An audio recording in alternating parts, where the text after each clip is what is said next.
Visiones de Catalina de Emmerich sobre Jesús en el Monte de los Olivos. Cuando Jesús, después de instituido el Santísimo Sacramento del altar, salió del cenáculo con los 11 apóstoles, su alma estaba turbada y su tristeza se iba aumentando.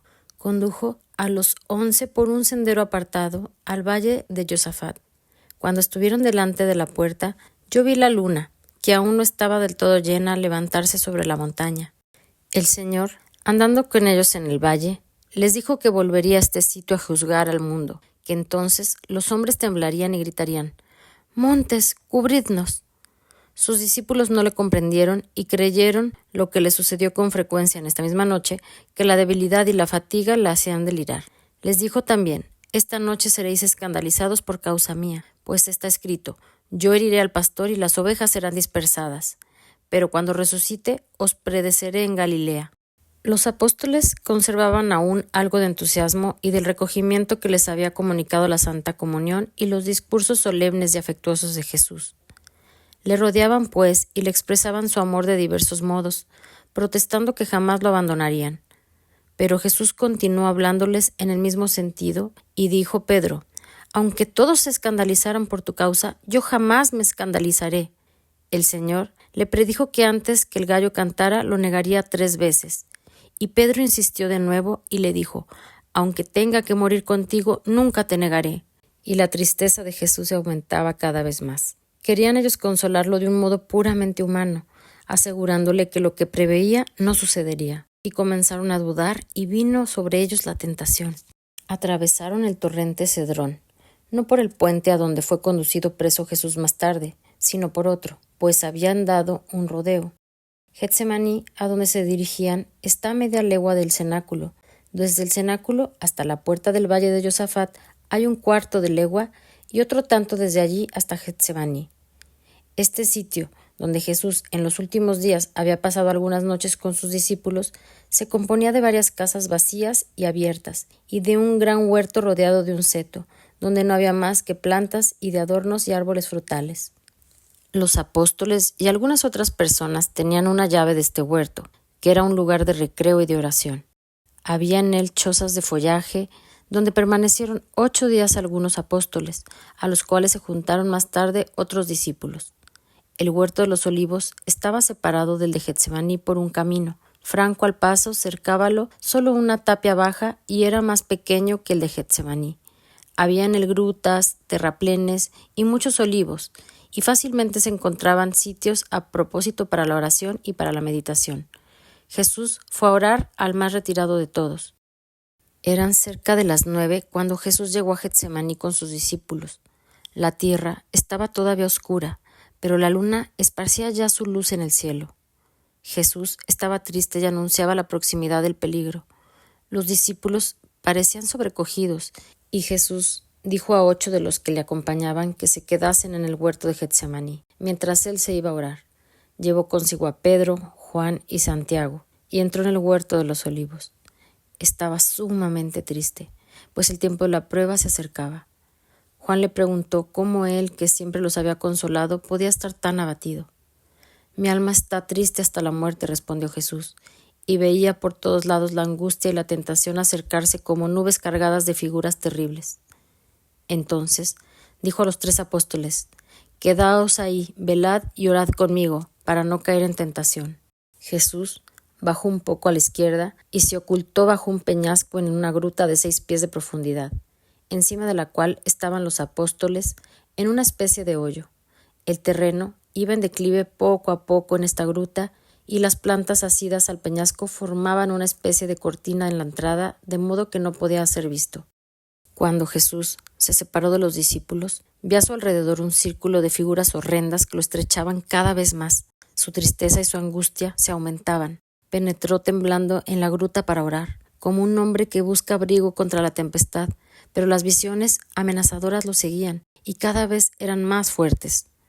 Esta estrecha caverna parecía presentar el horrible espectáculo de todos los pecados cometidos desde la caída del primer hombre hasta el fin del mundo y su castigo. A este mismo sitio, al monte de los olivos, había venido Adán y Eva, expulsados del paraíso, sobre una tierra ingrata. En esta misma gruta habían gemido y llorado. Parecióme que Jesús, al entregarse a la divina justicia en satisfacción de nuestros pecados, hacía volver su divinidad al seno de la Trinidad Santísima. Así, concentrado en su pura, amante e inocente humanidad y armado solo de su amor inefable, la sacrificaba a las angustias y a los padecimientos. Postrado en tierra, inclinado su rostro y anegado a un mar de tristeza, todos los pecados del mundo se le parecieron bajo infinitas formas de toda su fealdad interior. Tomólos todos sobre sí y ofrecióse en su oración a la justicia de su Padre Celestial para pagar esta terrible deuda. Pero Satanás, que se agitaba en medio de todos estos horrores con una sonrisa infernal, se enfurecía contra Jesús y, haciendo pasar ante sus ojos pinturas cada vez más horribles, gritaba a la humanidad de Jesús: ¿Cómo? ¿Tomarás tú también sobre ti? ¿Sufrirás su castigo? ¿Quieres satisfacer por todo esto?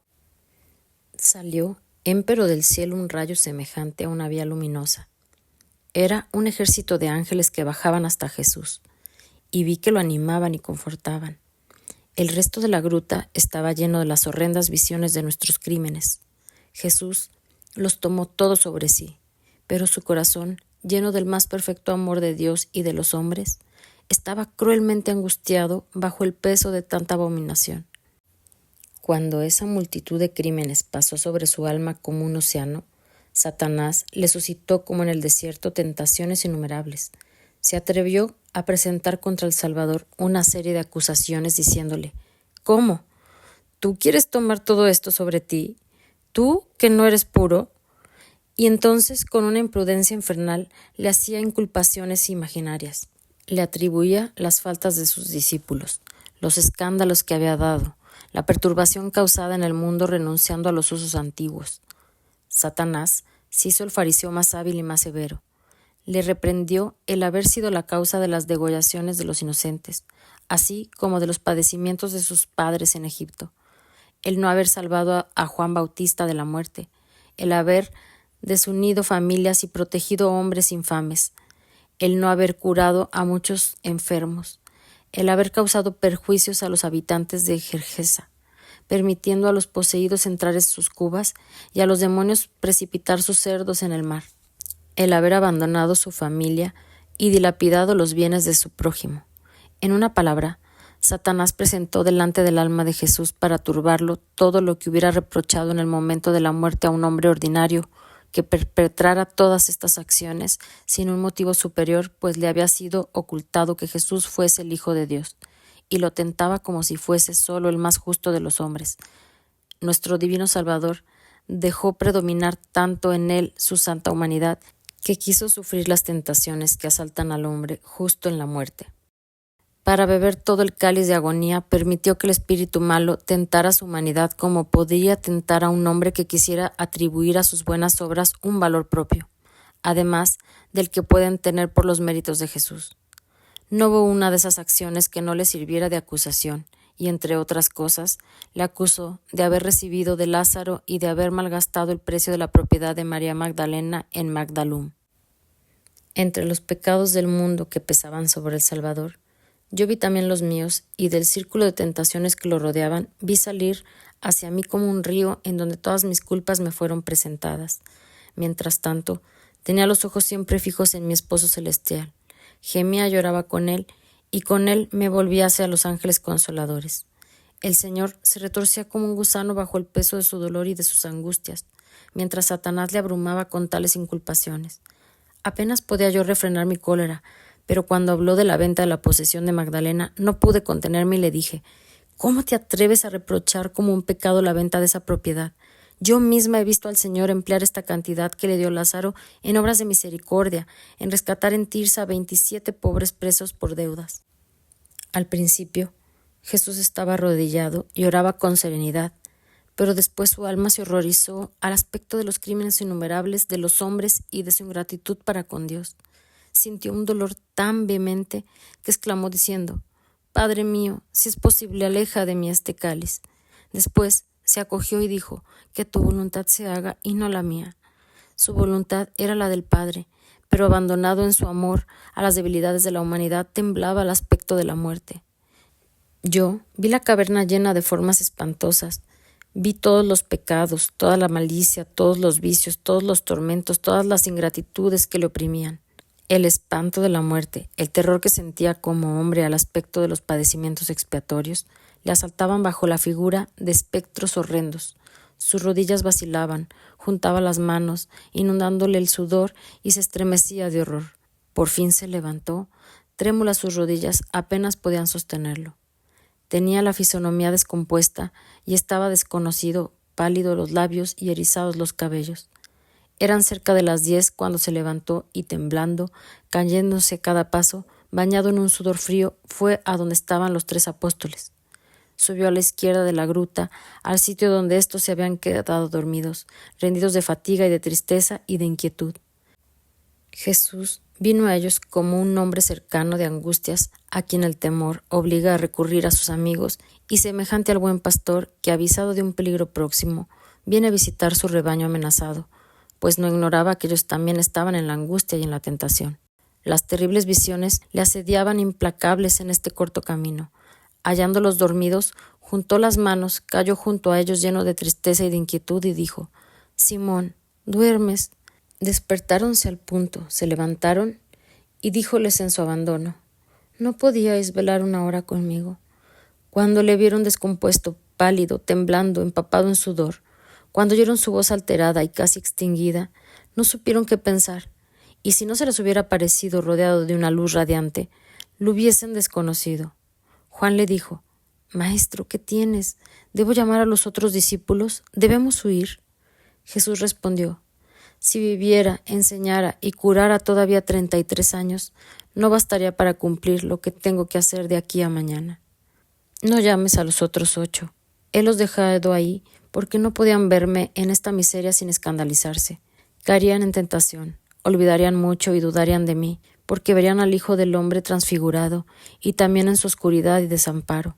Pero velad y orad para no caer en la tentación, porque el espíritu está pronto, pero la carne es débil». Les habló todavía en su tristeza y estuvo cerca de un cuarto de hora con ellos. Volvióse a la gruta, creciendo siempre su angustia. Ellos extendían las manos hacia él, lloraban, se echaban en los brazos los unos de los otros y se preguntaban: «¿Qué tiene? ¿Qué le ha sucedido? ¿Está en un abandono completo?». Comenzaron a orar con la cabeza cubierta, llenos de ansiedad y de tristeza.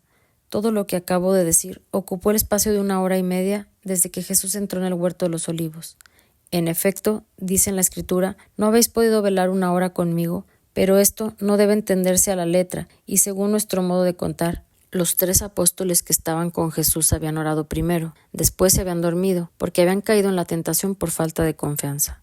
Los otros 8 que se habían quedado a la entrada no dormían. La tristeza que encerraba los últimos discursos de Jesús los había puesto en gran desasosiego. Erraban por el monte de los Olivos para buscar algún refugio en caso de peligro. Había poco ruido en Jerusalén. Los judíos estaban en sus casas ocupados en los preparativos de la fiesta. Vi acá y allá amigos y discípulos de Jesús que andaban y hablaban juntos. Parecían inquietos y como si esperasen algún acontecimiento. La madre del Señor, Magdalena, Marta, María, hija de Cleofás, María Salomé y Salomé, habían ido desde el cenáculo a la casa de María, madre de Marcos. María, asustada de lo que decían sobre Jesús, quiso venir al pueblo para saber noticias suyas. Lázaro, Nicodemo, José de Arimatea y algunos parientes de Hebrón vinieron a verla para tranquilizarla, pues habiendo tenido conocimiento de las tristes predicciones de Jesús en el cenáculo, habían ido a informarle a casa de los fariseos conocidos suyos, y no habían oído que se preparase ninguna tentativa contra Jesús. Decían que el peligro no debía ser tan grande, pues no asaltarían al Señor hallándose tan próxima a la fiesta. Ellos no sabían nada de la traición de Judas. María les habló de la agitación de éste en los últimos días, de qué manera había salido del cenáculo. Seguramente había ido a denunciar a Jesús. Ella habíale dicho con frecuencia que era un hijo de perdición. Las santas mujeres se volvieron a casa de María, madre de Marcos. Cuando Jesús volvió a la gruta y con él todos sus dolores, se posternó con el rostro sobre el suelo y los brazos extendidos. Y en esta actitud rogó a su Padre Celestial. Pero hubo una nueva lucha en su alma que duró 3/4 de hora. Vinieron ángeles a mostrarle en una serie de visiones todos los dolores que había de padecer para expiar el pecado. Mostráronle cuál era la belleza del hombre antes de su caída y cuánto le había desfigurado y alterado ésta. Vio el origen de todos los pecados en el primer pecado, la significación y la esencia de la concupiscencia, sus terribles efectos sobre la fuerza del alma humana y también la esencia y la significación de todas las penas correspondientes a la concupiscencia. Le mostraron, en la satisfacción que debía de dar a la divina justicia, un padecimiento de cuerpo y alma, comprendiendo todas las penas debidas a la concupiscencia de toda la humanidad. La deuda del género humano debía ser satisfecha por la naturaleza humana, exenta de pecado del Hijo de Dios. Los ángeles le presentaban todo esto bajo diversas formas, y yo percibía lo que decían a pesar de que no oía su voz.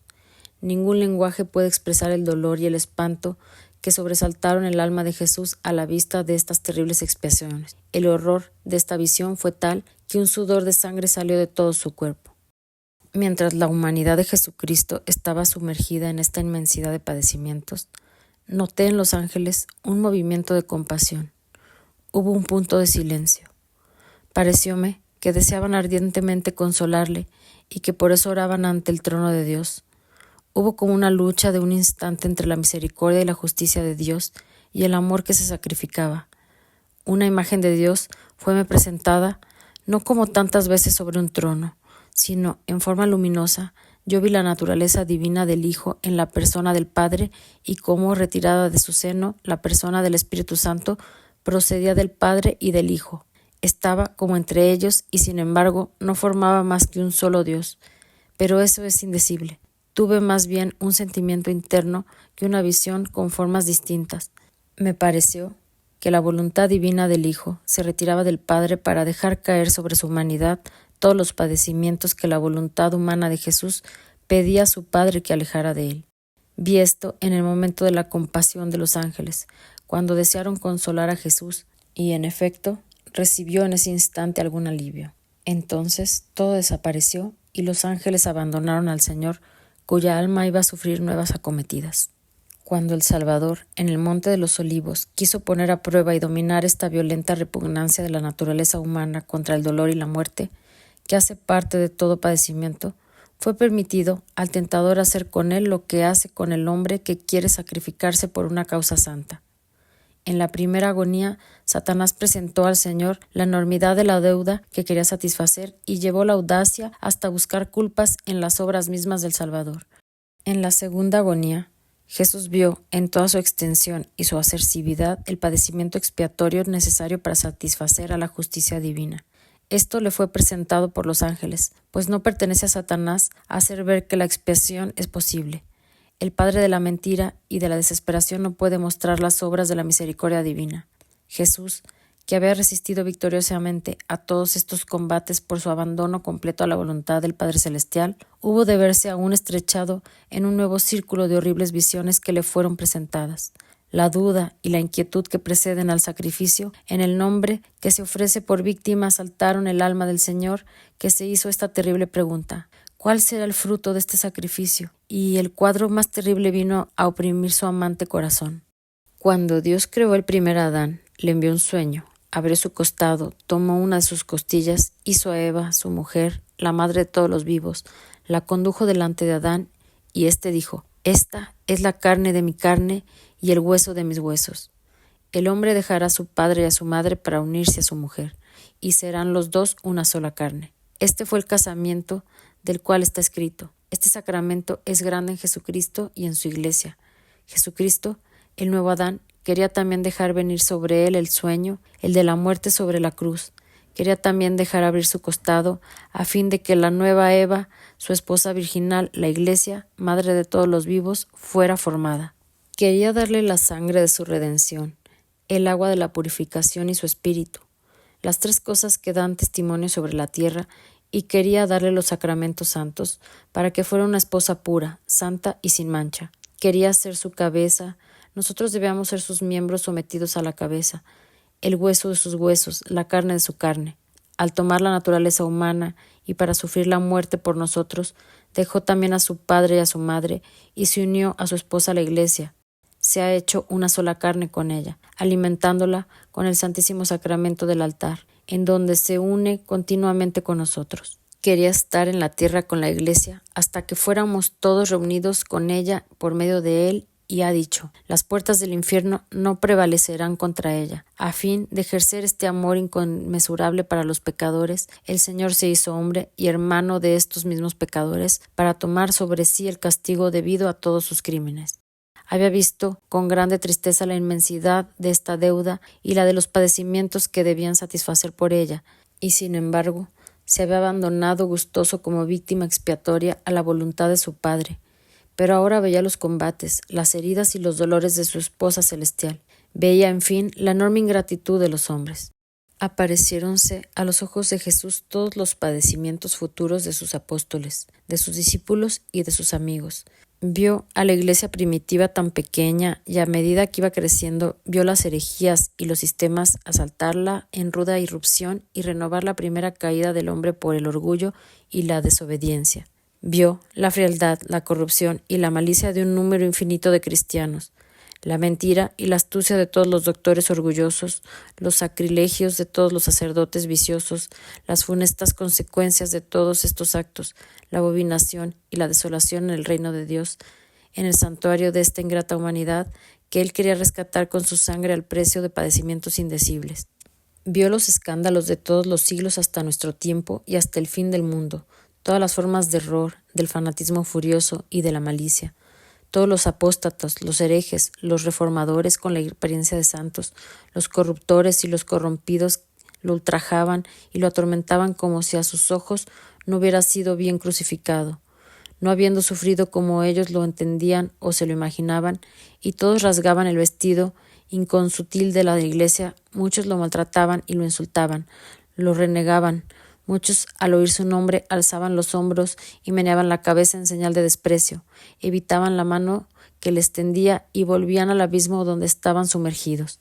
Vio infinidad de otros que no se atrevían a dejarlo abiertamente, pero que se alejaban con disgusto de las plagas de la Iglesia, como el levita se alejó del pobre asesinado por los ladrones.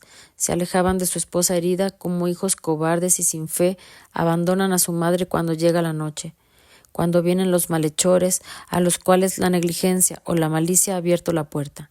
Vio a todos esos hombres tan pronto separados de la verdad viña y tendidos entre los racimos silvestres, tan pronto como un rebaño extraviado abandonado a los lobos, conducido por mercenarios a los malos pastos, rehusando entrar en el redil del buen pastor que da la vida por sus ovejas. Erraban sin patria en el desierto, en medio de arenas agitadas por el viento. No querían ver su ciudad edificada sobre la montaña para que no pudieran esconderse la casa de su esposa, su iglesia, erigida sobre la roca, a cuyo lado había prometido estar hasta el fin de los siglos. Edificaban sobre la arena chozas que hacían y deshacían sin cesar, pero en las cuales no había altar ni sacrificio. Tenían veletas sobre los tejados y sus doctrinas cambiaban como el viento.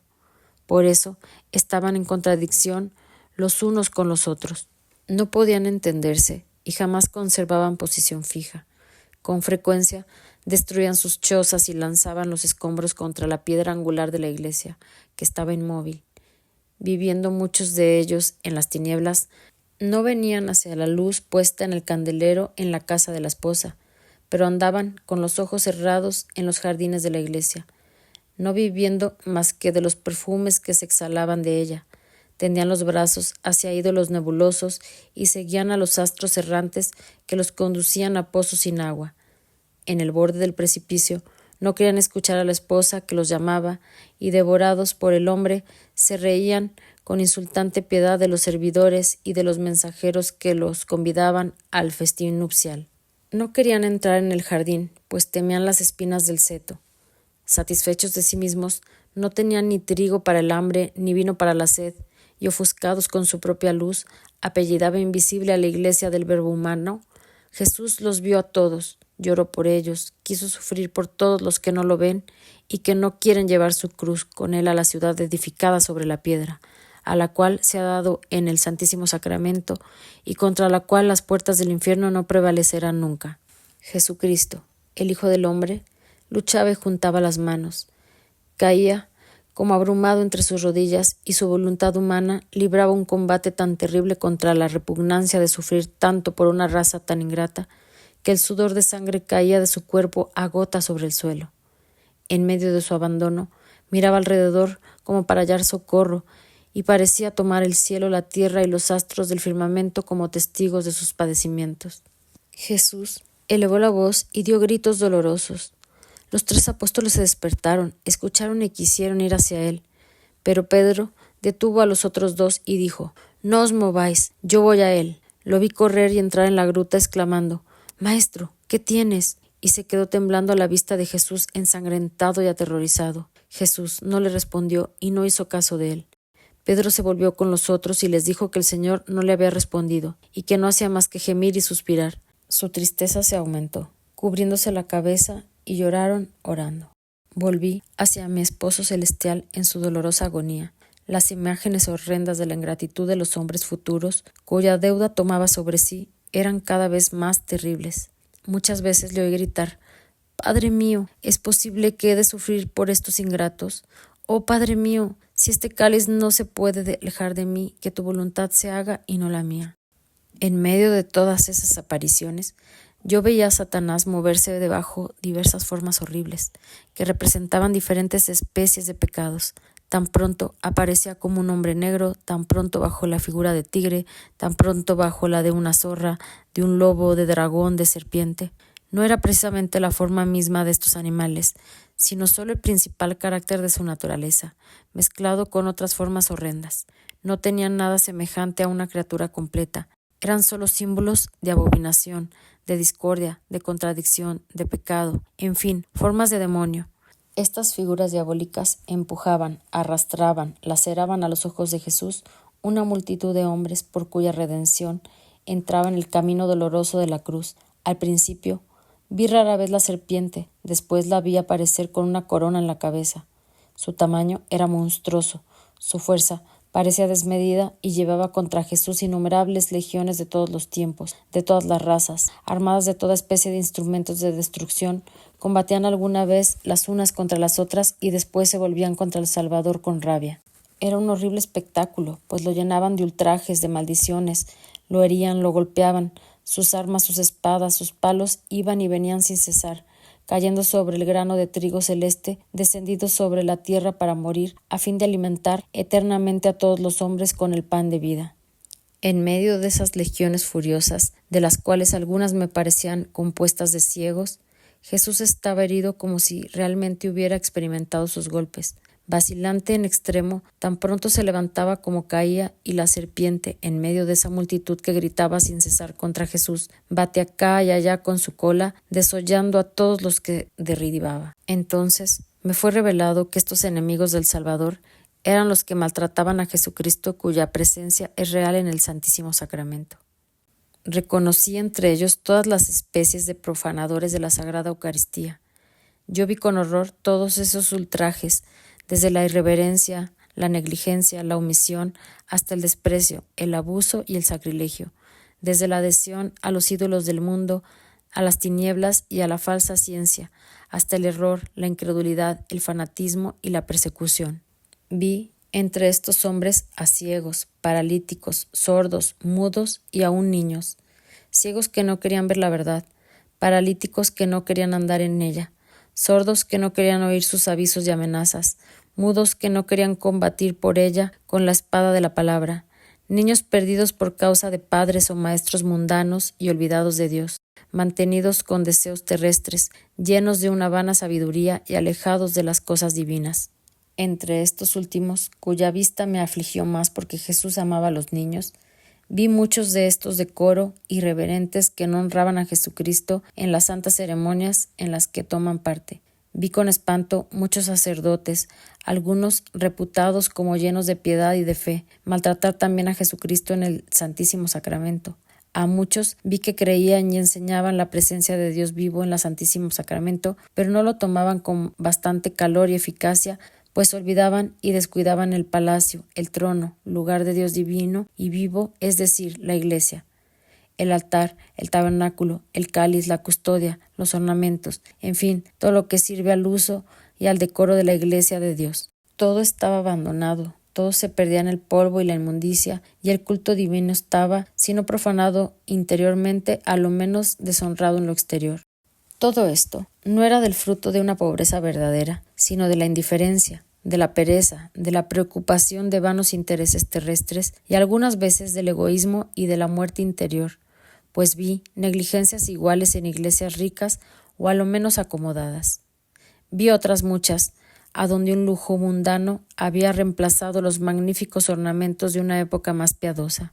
Muchas veces los pobres estaban mejor asistidos en sus chozas que el Señor del cielo y de la tierra en su iglesia. Después de haberse dado a ellos como alimento, seguramente que no se necesita ser rico para recibir al que recompensa centuplicado un vaso de agua dado en su nombre al que tiene sed, pero él, que tiene tanta sed de nosotros, ¿no tiene derecho a quejarse cuando el vaso es impuro y el agua corrompida? Por consecuencia de estos descuidos, vi a los débiles escandalizados, el sacramento profanado, la iglesia abandonada, los sacerdotes despreciados, la impureza y la negligencia se extendían hasta las almas de los fieles, dejaban sin purificar el tabernáculo de su corazón cuando Jesús bajaba a él, como dejaban el tabernáculo puesto sobre el altar. Aunque hablara un año entero, no podría contar todas las afrentas hechas a Jesús en el Santísimo Sacramento que supe de esta manera. Vi a los autores de ellas asaltar al Señor y herirlo con diversas armas según la diversidad de sus ofensas. Vi cristianos irreverentes de todos los siglos, sacerdotes frívolos o sacrílegos, una multitud de comuniones tibias o indignas, guerreros furiosos profanando los vasos sagrados, servidores del demonio empleando la sagrada Eucaristía en los misterios de un culto infernal.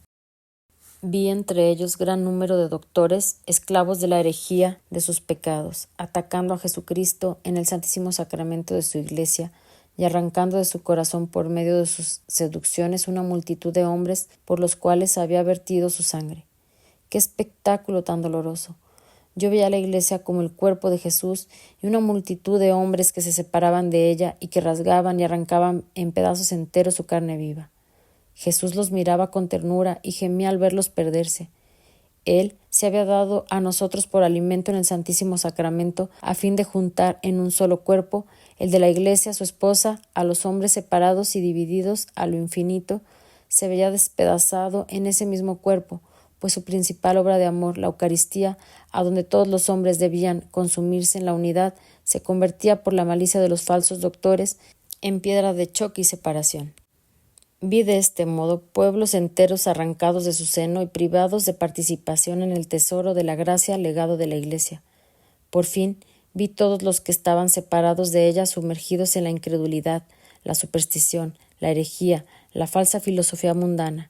Llenos de furor, reuníanse en grandes bandos para atacar a la Iglesia, excitados por la serpiente que se agitaba en medio de ellos. Era lo mismo que si Jesús se hubiera sentido despedazar. Yo estaba tan llena de horror y de espanto que una aparición de mi esposo celestial me puso misericordiosamente la mano sobre el corazón, diciéndome estas palabras: «Nadie ha visto esto todavía, y tu corazón se partiría de dolor si yo no lo sostuviera». Vi las gotas de sangre caer sobre la pálida faz del Salvador. Sus cabellos estaban pegados y erizados sobre su cabeza, y su barba ensangrentada y en desorden como si la hubieran querido arrancar. Después de la visión de que acabo de hablar, huyó fuera de la caverna y volvió hacia los discípulos. Mas su modo de andar era como el de un hombre cubierto de heridas y que, cargado de una mola inmensa, tropezaba a cada paso. Cuando vino a los apóstoles, no estaban estos acostados para dormir como la primera vez. Tenían la cabeza cubierta, doblegados sobre las rodillas, en la misma posición que tiene la gente de ese país cuando está de luto o quiere orar. Quedándose traspuestos venidos por la tristeza y la fatiga, Jesús, temblando y gimiendo, se acercó a ellos y se despertaron. Pero cuando a la luz de la luna lo vieron delante, de pie, con la cara pálida y ensangrentada, el pelo en desorden y los ojos cansados, no lo conocieron de pronto, pues estaba muy desfigurado. Al verle juntar las manos, se levantaron, lo tomaron por los brazos, lo sostuvieron con amor, y él les dijo con tristeza que lo matarían al día siguiente, que lo prenderían dentro de una hora, que lo llevarían ante un tribunal, que sería maltratado, azotado y entregado a la muerte más cruel. Les rogó que consolasen a su madre y también a Magdalena. No le respondieron, pues no sabían qué decir, La sorpresa les había causado su presencia y sus palabras, hasta creían que estaba delirando. Cuando quiso volver en la gruta, no tuvo fuerza para andar. Juan y Santiago lo condujeron y volvieron cuando entró en ella. Eran las 11:15, poco más o menos. Durante esta agonía de Jesús, vi a la Virgen Santísima llena de tristeza y de amargura en la casa de María, madre de Marcos. Estaba con Magdalena y María en el jardín de la casa, encorvada sobre una piedra y apoyada sobre sus rodillas. Muchas veces perdió el conocimiento, pues vio interiormente muchas cosas de la agonía de Jesús. Había enviado un mensajero a saber de él y no pudieron esperar su vuelta. Se fue inquieta con Magdalena y Salomé hasta el valle de Josafat. Iba cubierta con un velo y con frecuencia extendía sus brazos hacia el monte de los Olivos, pues veía en espíritu a Jesús bañado de un sudor de sangre y parecía que con sus manos extendidas quería limpiar el rostro de su hijo. Vi estos impulsos de su alma ir hasta Jesús, que se acordó de su madre y la miró como para pedirle socorro. Vi esta comunicación entre ambos bajo la forma de rayos que iban del uno al otro. El Señor se acordó también de Magdalena y tuvo piedad de su dolor, y por eso recomendó a los discípulos que la consolasen, pues sabía que su amor era el más grande después del de su madre, y había visto que sufría mucho por él y que no le volvería a ofender jamás. En aquel momento, los 8 apóstoles vinieron a la choza de follaje de Getsemaní, conversaron entre sí y acabaron por dormirse. Estaban perplejos, sin ánimo y atormentados por la tentación. Cada uno había buscado un sitio en donde poderse refugiar y se preguntaban con inquietud: ¿qué haremos nosotros cuando le hayan hecho morir? Lo hemos dejado todo por seguirle, somos pobres y desechados por todo el mundo. Nos hemos dado enteramente a él y ahora está tan abatido que no podemos hallar en él ningún consuelo. Los otros discípulos habían andado errantes de una parte a otra y, habiendo sabido algo de las espantosas profecías de Jesús, se habían retirado los más a Betfagé. Vi a Jesús orando todavía en la gruta, que luchaba contra la repugnancia de su naturaleza humana y abandonándose a la voluntad de su Padre. Aquí el abismo se abrió delante de él y los primeros grados del limbo se le presentaron. Vi a Adán y a Eva, los patriarcas, los profetas, los justos, los parientes de su madre y Juan Bautista, esperando su llegada al mundo inferior, con un deseo tan violento que esta vista fortificó y animó su corazón lleno de amor. Su muerte debía abrir el cielo a estos cautivos. Cuando Jesús hubo mirado con emoción profunda estos santos del mundo antiguo, los ángeles le presentaron todas las legiones de los bienaventurados futuros que, juntando sus combates a los méritos de su pasión, debían unirse por medio de él al Padre Celestial. Era esta una visión bella y consoladora. Vio la salvación y la santificación saliendo como un río inagotable del manantial de redención abierto después de su muerte. Los apóstoles, los discípulos, las vírgenes y las mujeres, todos los mártires, los confesores y los ermitaños, los papas y los obispos, una multitud de religiosos, en fin, todo el ejército de los bienaventurados se presentó a su vista. Todos llevaban una corona sobre la cabeza, y las flores de la corona diferían de forma, de color, de olor y de virtud, según la diferencia de los padecimientos, de los combates, de las victorias con las que habían adquirido la gloria eterna. Toda su vida y todos sus actos, todos sus méritos y toda su fuerza, como toda la gloria de su triunfo, venían únicamente de su unión con los méritos de Jesucristo. La acción y la influencia recíprocas que todos estos santos ejercían unos sobre los otros, el modo como participaban en la única fuente del Santísimo Sacramento y de la pasión del Señor, ofrecían un espectáculo tierno y maravilloso. Nada en ellos parecía casual.